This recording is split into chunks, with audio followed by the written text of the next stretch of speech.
The rain poured down heavily on Zagreb's quiet streets as Marko tightened his worn jacket around his shoulders.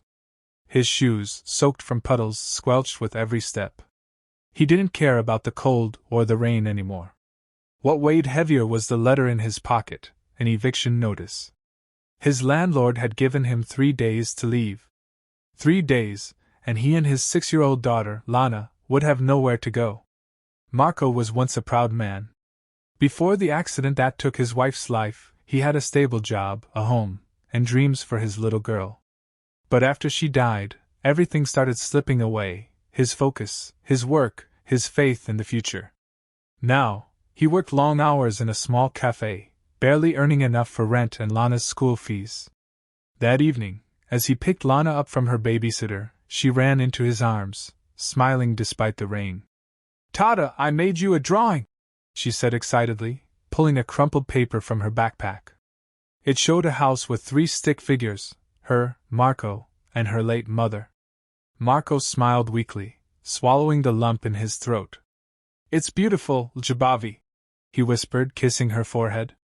The next morning, while serving coffee at the cafe, a young woman walked in, elegant, confident, and clearly from a world far above his own.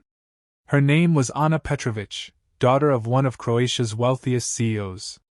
Everyone knew her face from the news, but Marko barely looked up as he took her order. She watched him closely, the way his eyes looked tired but kind, the way he smiled gently even when clearly exhausted. When he handed her the cup, their hands brushed slightly. "You work here every day?" she asked curiously. "Yeah," he said simply. "Morning shift, night shift, whenever they need someone." Anna hesitated before asking. "You look like someone who could use a miracle." Marko chuckled softly. "Don't we all?" The next day, she returned. And the next. Until one afternoon, she made an offer that left him speechless. "I'll give you 50,000 euros, Anna said calmly. "If you marry me." For 1 day. Marko stared at her, sure he'd misheard. "Excuse me? It's not what it sounds like," she explained quickly. "My father, he's forcing me into an arranged marriage to secure a business deal. I need to show him I'm already married. Just for 1 day. After that, I'll transfer the money to you, and you'll never hear from me again." Marko felt his stomach twist. The idea sounded absurd, but that kind of money could change everything for Lana. It could pay for a new home, her education, even a fresh start. Still, he couldn't help but ask, "Why me?" Anna looked down. "Because you seem real. You're not after money. You look like someone who still believes in love, even after losing it."